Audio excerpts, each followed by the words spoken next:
How did Mr. Beast, this nerdy kid from North Carolina, become YouTube's first billionaire? And more importantly, how did he go from this, my entire life has been a failure, to this? I have been offered a pretty crazy one. $1 billion if we could own the channel and the companies. What's your number right now? Probably like 10 billion, 20 billion. YouTube star Mr. Beast, whose real name is Jimmy Donaldson, has more than 100 million subscribers, and now he's got a burger joint. By the amount of people that have traveled here from cross country, out of the country, and some have never even tried one of these burgers.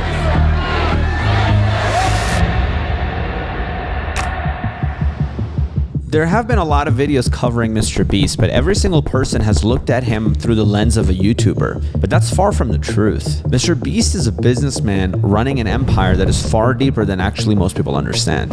And before we dive deep, let's understand the full picture and see all of the businesses that Mr. Beast currently has. His number one main and most important business, YouTube, which brings about $4 million per month. Number two, he has his merch sales, which brings about $2.4 million per month. Number three, he has Beast Burgers, which brings about $2.6 million per month. Number four, he has Feastables, which brings about $3 million per month. And number five, Beast Philanthropy, which is a non-profit. When you combine the revenue of all of the businesses that I have mentioned here so far, the total revenue actually comes out to be about $138 million per year. If you want to sell this as a business to somebody else and you add a 7 to 10x multiplier, that already brings him to $1 billion. But one of the things that we haven't even mentioned right now is that company number 6 or 7, he can actually start a software company or start a mobile gaming company. Like if we have a mobile game company, you know, we got 100 million people playing it. And Mr. Beast understands the most important business out of all of these is actually YouTube. He has 6 different channels. You have Mr. Beast, you have Mr. Beast 2, you have Mr. Beast 3, you have the philanthropy channel, you have the gaming channel, and you have the reacts channel. YouTube feeds every other business. Every other business exists solely because of YouTube and the attention he has. We have to deep dive in, understand a little bit about business itself first. There's really 3 components that make up any business. Number 1 is marketing. This is where you're getting attention. Think content. Number 2 is sales, where there's a money transaction taking place. Somebody's buying your product or your service. And number 3 is fulfillment or customer satisfaction. Think about if you go to a place and they either give you a really bad burger, a really good burger, or maybe this is a really shitty place and they don't give you a burger at all. Today, I'll break it down and show you exactly how he did it. So let's zoom into his YouTube business. And going deeper, let's actually zoom into one particular YouTube video itself. Let's just take his Squid Games video. The big idea, the title of that video, and the thumbnail of that video, that's the marketing. That's what actually allows people to want to come and watch that video. Now, for a YouTube video itself, what I consider sales here is AdSense or sponsorships. And that's the money he's making directly from YouTube. And so he brokered a deal with Brawl Stars. The amount of downloads that he got for them, it would be reasonable for him to get paid $2 million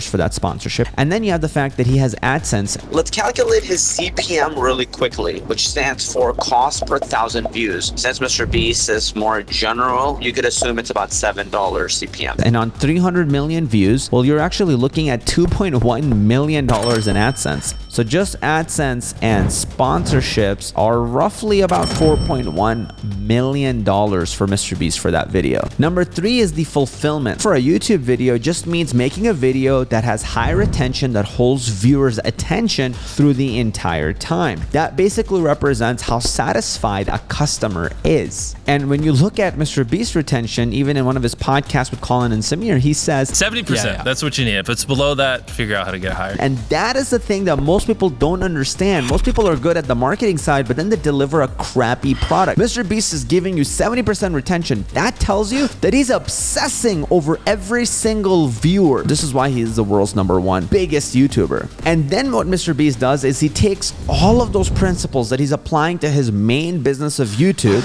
to now Beast Burgers. The marketing of Beast Burgers is actually being done through YouTube, so that he's already handled. The sales of the Beast Burgers, it's basically where the customer is coming to Beast Burgers and making the transaction happen. And then number 3, fulfillment aspect, his burgers are incredible. That's good. That's they're not missing. It's great. It's great. It is worth 24 hours. That's a great burger. I'm not gonna lie, that's fire. That's fire right there. I've had it at VidSummit as well. I was mind blown. I don't honestly even eat burgers. In the 24-hour Mr. Beast video that Colin and Samir covered, he's inside of the kitchen with the employees and telling them, I know today's gonna be hectic, and I appreciate you guys all helping. So we wanted to give you guys extra $1,000 today each. If you could really do your best to make them all have a good time. I want everyone who came here to be happy and have fun. So if you guys could just be smiling a lot and really do anything in your power to make sure they're happy, that would mean a lot to me. And he finds a way to take a photo with about 3,000 to 5,000 or more people, and he keeps obsessing over how he's gonna take a photo. The entire day, he's actually nervous. The second I feel confident that everyone will have a great experience, I will go from worried to super happy. I want them happy. I want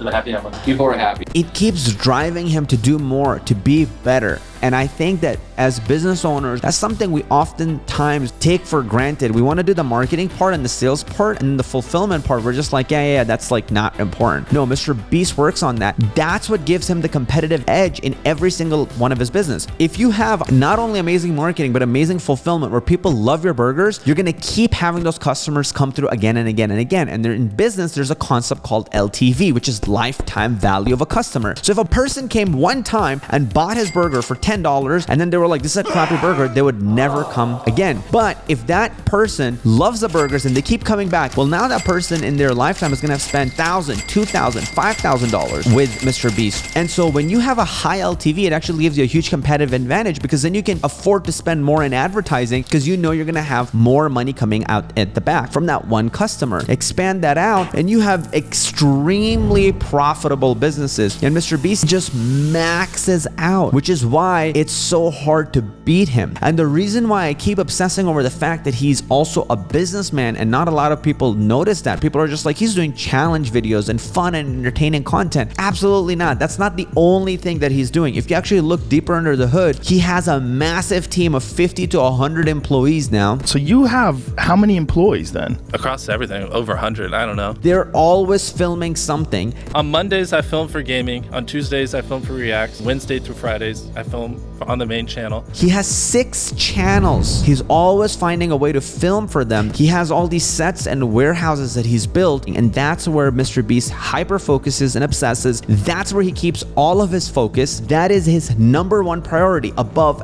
every other thing. He's only focused on that. He hires the top talent, the CEOs and the COOs from all these other companies, and those guys run the whole show. And this guy is a genius. If you look at the fact why he's even doing the mobile gaming videos and reacting to games, he wants to build a gaming company. Like if we have a mobile game company, you know, we got 100 million people playing it. And that's gonna bring his net worth way higher. So when you start looking at his vision of him wanting to have 10 to 20,000 stores in the future, he wants to have 100 million people playing his games. He wants to keep creating all this content. The future for him is absolutely ridiculous, right? It's crazy the amount of opportunities that he would have. He can actually easily build an empire that's worth probably like 10 billion, 20 billion. And that's what his focus is. And he was able to achieve that in only 7 years. Mr. Beast's tax strategy, in my opinion, is absolutely unbelievable if you have belief in yourself and what you're doing. Mr. Beast is currently spending about $8 million per month, if not more, into his business with bigger videos, with a bigger team, with bigger budget. Because if you know how taxes work, let's just imagine he had all $138 million